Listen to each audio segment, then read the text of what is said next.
Karen and Karen. This is Karen Lead, and you're watching her podcast. Well, we're trying to organize this podcast and how it's going to be structured going forward. So today we did one on Tuesday? Yeah. That was sort of like an introduction. So today is sort of like we're kind of like figuring out the structure for next week. Right. So we thought, when Karen and I were talking, we thought we would just talk about how we rekindled our friendship, because we actually knew each other when we were in high school. Is your mic up? Okay. Yeah. So I was telling Karen that because of Facebook, I remember seeing a couple of posts that she had written about dealing with her mom and Alzheimer's. And I didn't believe her. She didn't believe me. I'm like, no, that's not how it happened. It is. Hi, Alan.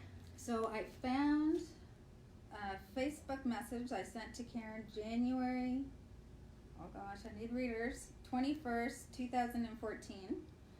And in it I write, Alzheimer's, mom just diagnosed. Her dad had it. She's at the moderate stage. Would need to get together with you to chat. I know you're busy, but let me know when you have some time. And I give her my number. I look forward to reading your book. Currently reading Still Alice. And I guess that's what got things going between us, really. I know when I saw her message on Facebook, I was excited, to be honest, because I did not know anybody who was dealing with a parent with Alzheimer's. I knew what Alzheimer's was. I knew what it was like. I knew what the ending would be like. But there's a lot of steps in between that you can't really imagine until you're in it. And for the record, at that time, I guess, that Karen reached out,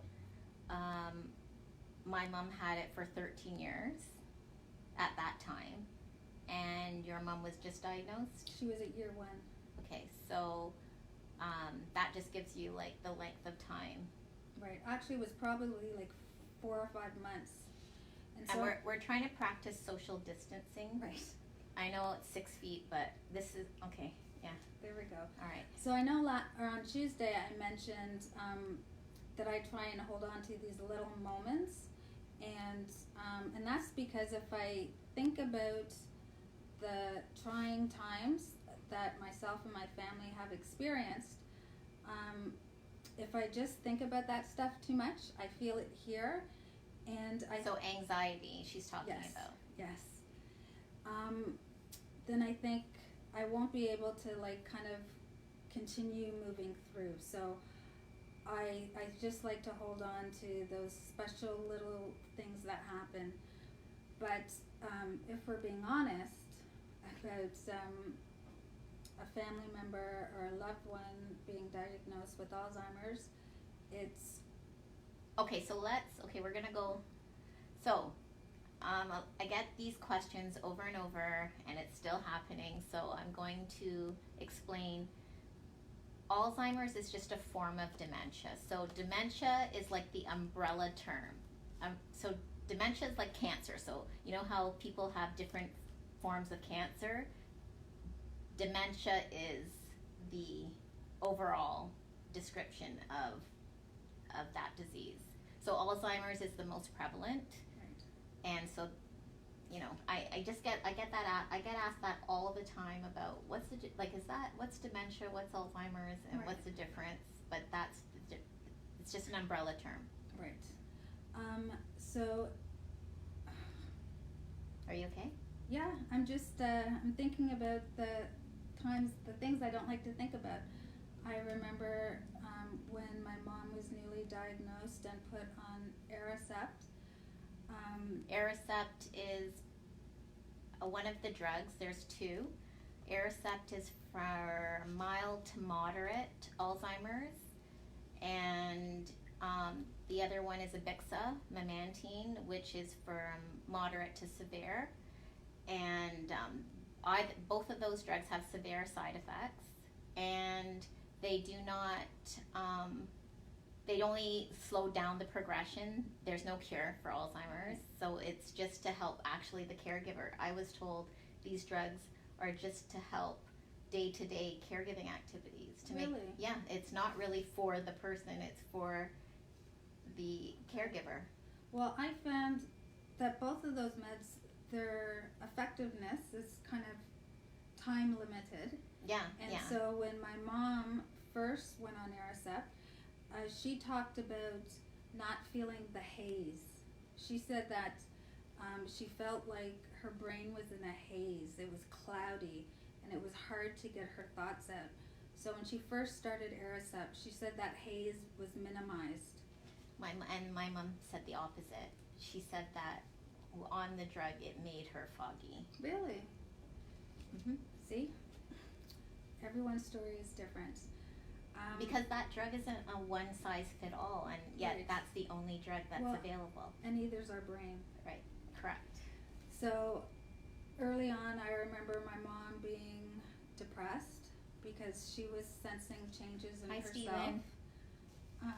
There's a lot of depression, a lot of paranoia, a lot of hallucinations, visual as well as auditory. And there's just a lot of sadness in the home. It was sad for my dad to come to terms with the fact that he was getting ready to retire, and now he was taking on the role of a primary caregiver to his spouse. Also explain a little bit about the supports or lack thereof of caring for when you take on the responsibility of caring for somebody in your home when you're not looking at long-term care.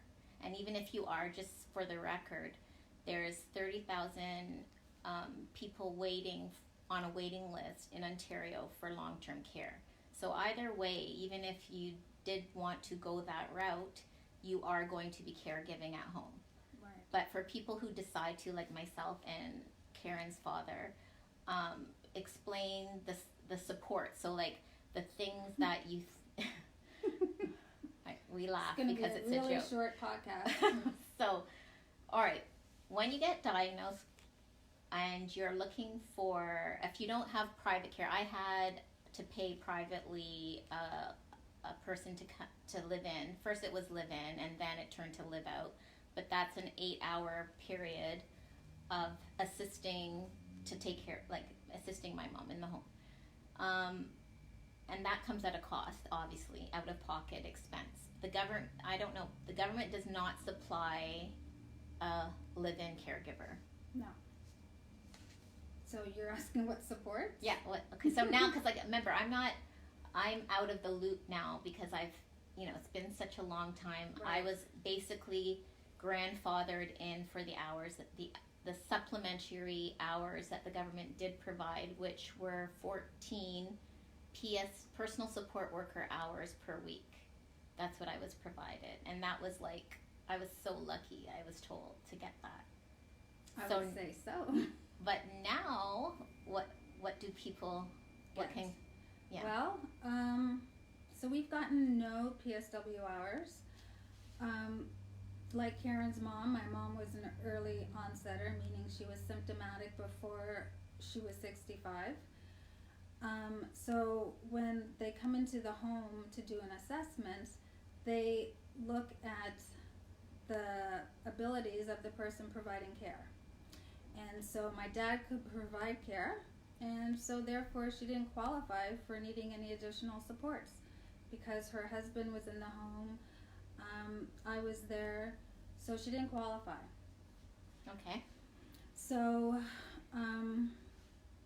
so supports, there are no supports. And the day program, because Right. there's a day program, the Alzheimer's, now they're in long-term care homes as well, Yeah. right? And that my mom went, first of all, I told you that's in there. My mom never wanted to go to a day program, to be honest, and,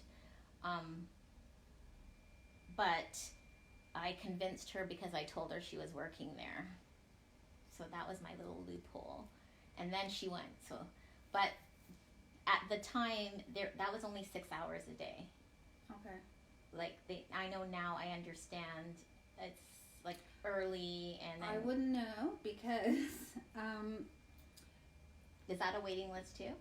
it's a bit of a waiting list, but the challenge is they kind of have two programs set up. So they kind of have one area for folks who are further along in their disease. Maybe they're nonverbal, but still ambulatory.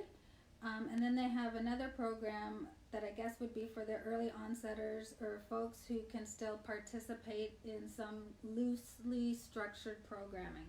Okay. And so when my mom first went, she could tell the difference quickly between the two programs. So obviously she only remembered the section with folks who had needed supports with their ADLs, activities of daily living. You can't use acronyms. That's why I corrected myself. And she didn't feel like she belonged in the other program. So, and she also felt Bill's like... saying it's so hard to get hours. So Yeah. Bill used to take care of his mom at home as well. And So it didn't work out. My dad took my mom. It was a horrific experience for my dad. My mom was very upset with him. She thought he was going to leave her there.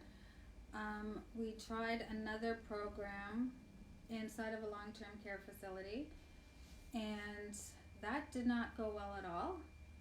Once again, folks were presenting further along in their presentation of the disease. My mom's social graces are still with her, and I guess, like folks experiencing dementia, sometimes they get that youthful strength and will protest, not wanting to do something, not wanting to stay somewhere. And the manager of the facility told us that she wouldn't be welcome there because she could try and get away. And we would have to put her on some meds for her to be an appropriate client of their program.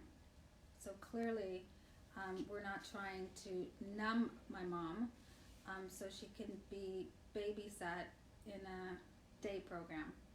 So that didn't work out. So I guess it's how many years later? I think now we're getting to the point where we may qualify for respite. And so what does respite look like? Like, what's respite now? It would, I don't even know, because we haven't gotten that far. So what happens is our family doctor had put in a request, and partly it's based on my dad's needs because his health has been compromised from the stress of dealing with my mom. He's had low blood pressure his whole life, and after several years of caring for his wife, and he's doing an amazing job, all of a sudden he had high blood pressure that caused him to almost die.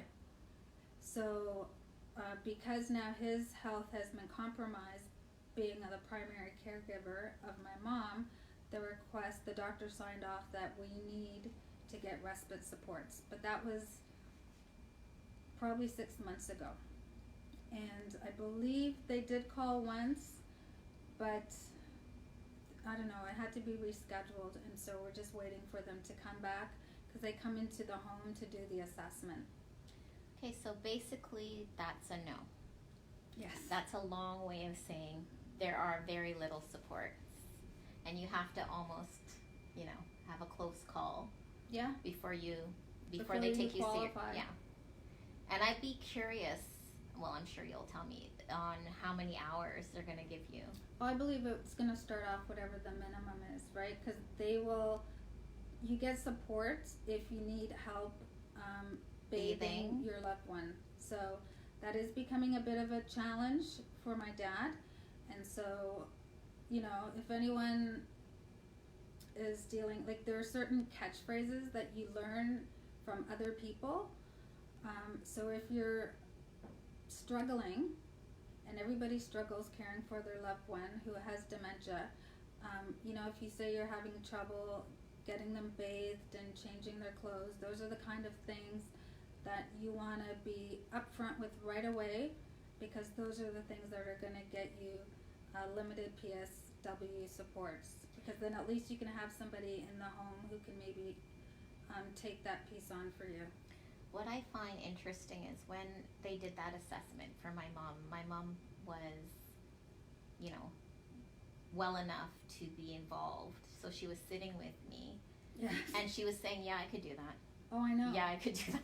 So like, it's like counterproductive to talk, and it's undignified too. And sorry, because this is upsetting. You have to have these conversations in front of the patient. Yeah, and so even when you're talking about long-term care, which you have to have the conversation with the person right there. It makes no sense to me because it's a neurological, progressive, degenerative disease, and you're having a conversation with the person that has the disease About something they about don't want you to about do. them, and they know it's about them, and so they're like, yeah, I could do that. Yeah, I could do that. Yeah, and so and it's not dignified too, because you're talking about like daily living, like Right. bathing, toileting, Cooking, and like cleaning. incontinence issues. Like, you don't want to have that conversation in front of that person.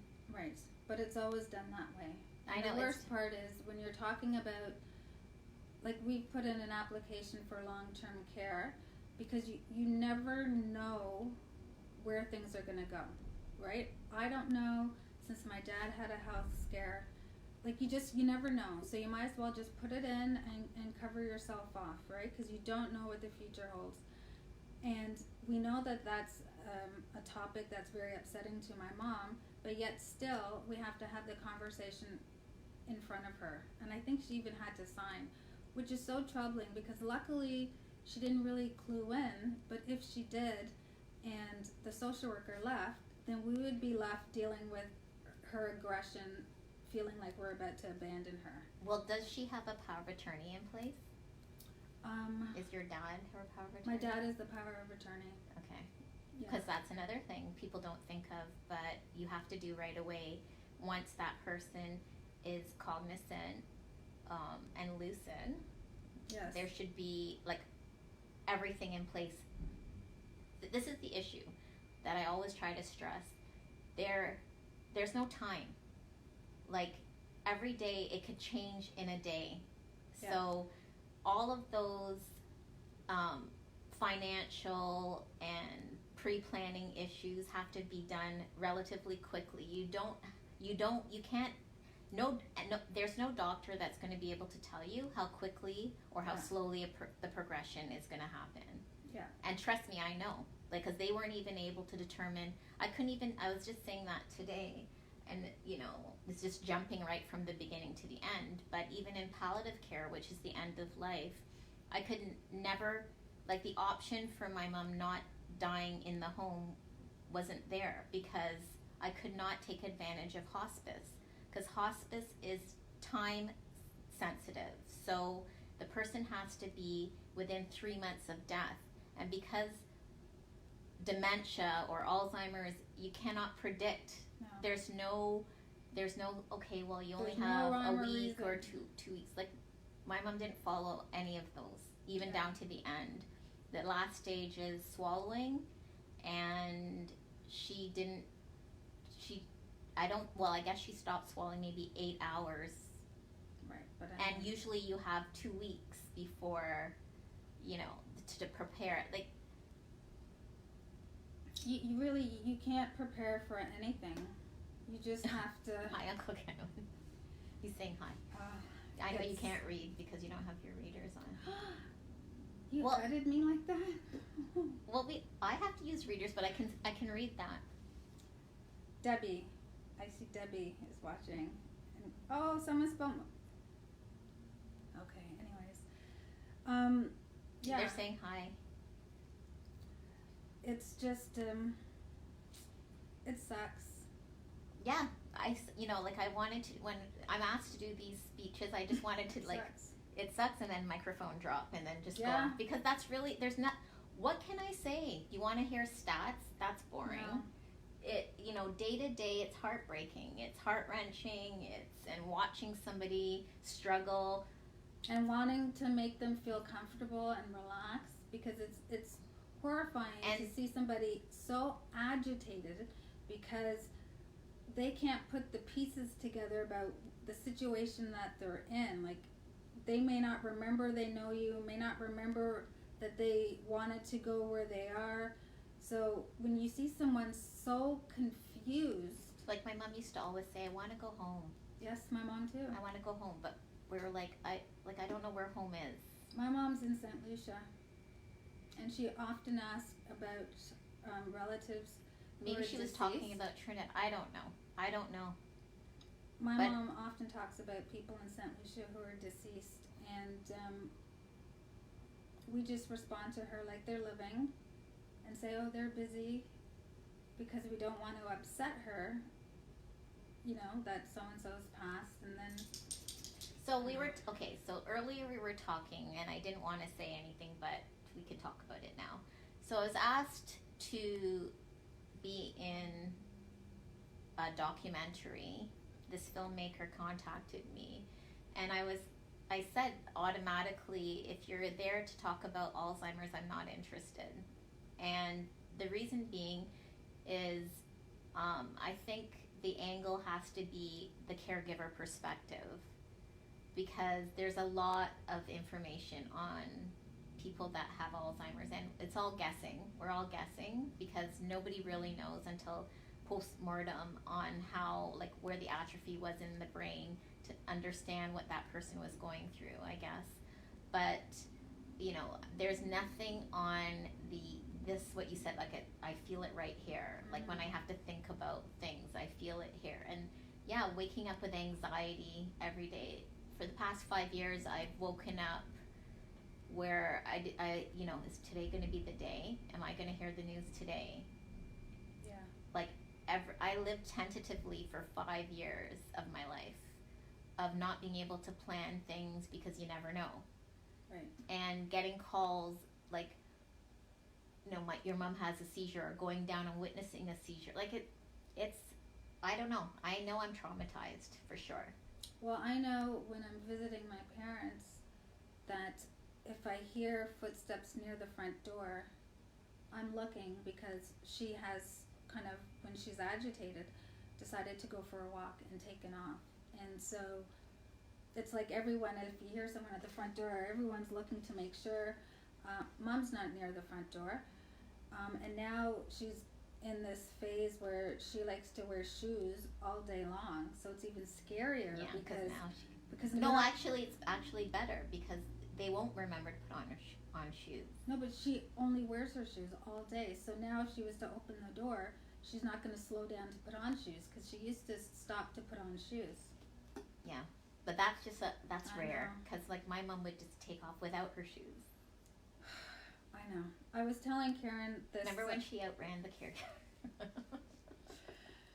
I was telling Karen this story about we were going to Montreal to attend my aunt's funeral. Oh, yeah. And so I was driving with my parents and my aunt and my uncle. And I don't know. When you're driving along the road, sometimes, you run over rubber or something, or a tire, and it makes a little noise. Not a big deal. I wasn't worried. My dad wasn't worried. But my mom was freaking out in the car. And so we're driving 6 hours. So we're 2 hours in, and we can't console her. We can't calm her down. She's convinced that we're going to get in an accident. Something's going to go wrong. So we pulled into Canadian Tire, and oh my goodness. I remember I went up to the manager of the automotive section. Oh, it's going to make me cry. And I whispered to him, please, I need you to do me a favor. And my uncle at the time had Parkinson's, so it was too much work to get him out of the car. So I said to him, like, my mom has Alzheimer's. We're going to a funeral. And we can't get there because she thinks there's something wrong with the car. And I said, could you just put the car on a hoist and I explained that my uncle had Parkinson's, so if he could stay in the car, just put the car in a hoist, look at it, and then come back when I'm standing with my mom and tell me the car is roadworthy. And luckily, this really kind gentleman at the Canadian Tire in Coburg, he did that, and he came and he told my mom, yes, I checked everything out, and she was, asking him questions, and he said, yes, the car is roadworthy. You will be safe driving in the car. And that's what we had to do to keep driving to attend my aunt's funeral. And I think these are the things that people don't realize that happen. I don't know what I would have done. I don't know, we may have had to turn back. I don't know, but these are the things that you can't foresee happening at all, but they do, and they happen. And that's just often. one little thing. There's like millions of other things. So that's why I like to hold on to the cute little moments that happen, because for me, it just makes it easier to just kind of have the little moments at the forefront of my mind. That way, when something daunting, disturbing, or upsetting happens, I'm just in a better place to respond. Okay. Well, that was heavy. Sorry, but that's the It's truth. reality, but it's heavy. Yeah. It really does suck. I don't know, what a way to end. I know. Can we find something else to end besides that? Okay, so here's a cute story, another moment. My mom grew up in the West Indies, and she was taught by nuns. And one day, my daughter was either 13 or 14, and she was hanging out with my mom. And it's funny, my mom has, I don't know, a different energy sometimes when she's with her grandkids. And my mom told my daughter that she used to be a Highland dancer in the Caribbean. Because they had those. Because that's what they did. I don't know. And so my daughter said, well, show me, Grandma. And my mom did. And they were Highland dancing in the family room. So those are the little things that I think about, the smile my daughter had on her face, telling me how much fun she had Highland dancing with my mom. And I hold on to those moments, and I kind of park the other moments that I've experienced with my mom. I think that's what I'm doing now. I'm still processing my mom's passing, because there's so much, there's 20 years of stuff that I'm filtering through and, trying to come to grips with, and I don't want to remember her illness, and that's hard. Yeah. I want to remember her how she was, not when she passed. So That makes sense. it's tough, but if this can help, if this can educate, so next week is going to be more structured. We're going to go through the book on how exactly my journey was, so the diagnosis, then the things I found out, and then the resources, because that's how I found out the hard way. Yeah. I didn't have one of these things. She didn't have a friend named Karen. I'm lucky. Okay. No. Now I get what you're saying. So you're lucky that I'm your friend. Yeah. Yeah, I didn't have somebody that has been through it, that can say, hey, you should try this, or call this, or do this. And it's okay. So Bill's saying it's been 2 years for him, and he still does that today. Yeah. Yeah, no, trust me, I know I'm very fortunate. At the time of my mom's diagnosis, I knew 2 people whose moms had Alzheimer's, and I know that I am way better off because of those 2 people, and obviously you're one of them. And I can't imagine. Well, I couldn't imagine right now if my mom was still alive with this COVID-19, because she'd be one of those people. Yeah, well, and my mom is one of those people. Yeah. At risk, right? Yeah, they're at that risk, but my mom's immune, she probably has 0 at that time. Yeah. She had 0. So I would be, I don't know. I'm kind of, that's one blessing in disguise of that she does not have to, or I do not have to live through that, Yes. managing and mitigating through that. Yeah, So. definitely. So I just hope that if anybody knows anybody who is suspecting their loved one may have dementia, encourage them to watch the podcast, to get the book. The revised book, because the revised book has the entire journey, well, not the entire journey, it has, I revised it and I added more things, more towards the caregiving journey and Right. some prevention. There's some prevention. I just think it's Tips. really important to find somebody, a network or something, a resource, something that's current, just so you don't feel alone. Because when a loved one is diagnosed with Alzheimer's, the social isolation begins, and it also begins for the caregiver as well. Well, because piggybacking on that, yeah, when we know for a fact, you have very little supports, and I'm not talking about like health supports, because that's just a given. I'm talking about the family. Friends and family fade away. Yeah, they fade away, and they're not, they don't come to visit. They don't, then I've heard so many things like, oh, it's so hard for me to see them like that. Yeah, because it's great for me. Like, Right. so, yeah, I love it. But that's the sad part of, and it's a reality. Like, there's no family. There's no, like, people don't, it's not one of those things that some people, I'm not going to speak for everybody, but my Right. experience is that it was a solo journey, and you don't get that support at all. Yeah, I mean, my dad is lucky. His 2 sisters in Brampton, they have been there helping him. And my mom has one friend who my mom would go and visit, and that friend was able to kind of, visit with her. But at the last visit, it was too hard. My mom wouldn't stay.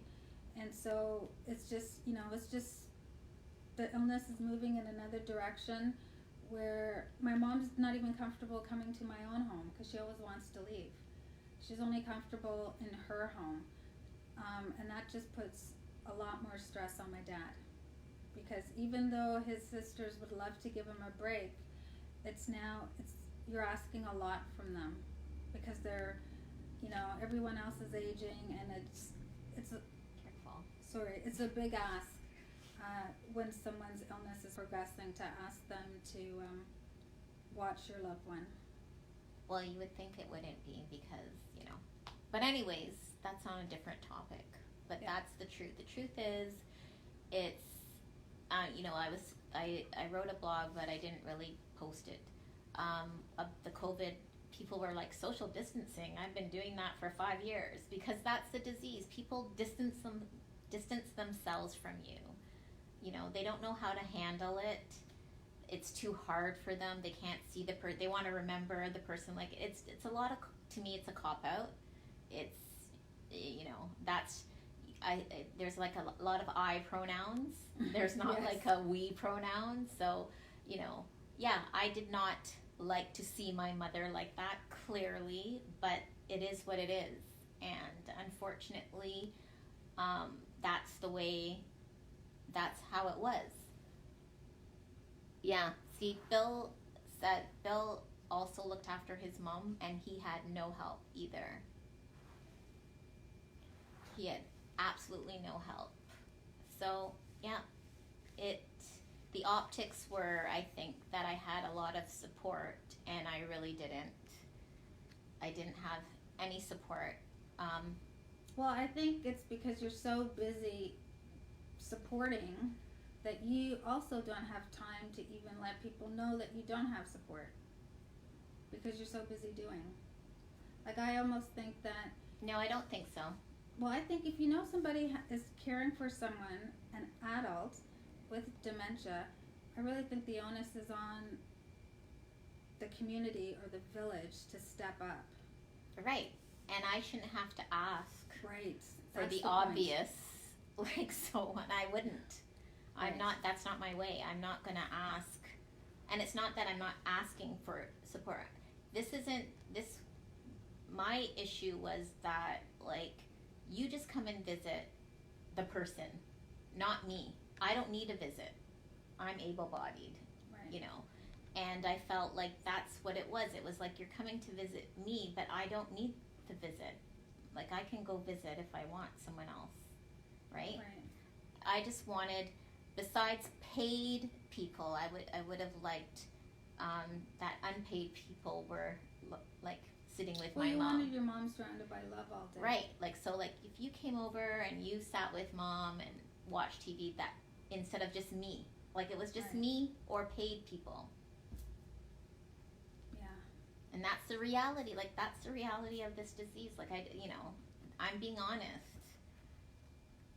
You know, I think optically a lot of people thought, oh, well, she has a lot of support. And no, there was none. There was very little support. My brother doesn't live here. He lives in another country. So, and it's just, I only have one sibling. And that's how it was. That's the truth. Yeah. Okay, well, So that was we're a great, trying to end yeah. on Woo, a better okay. note. Okay. Oh well. I guess that is life for everybody. So hopefully everyone is keeping their distance. All right.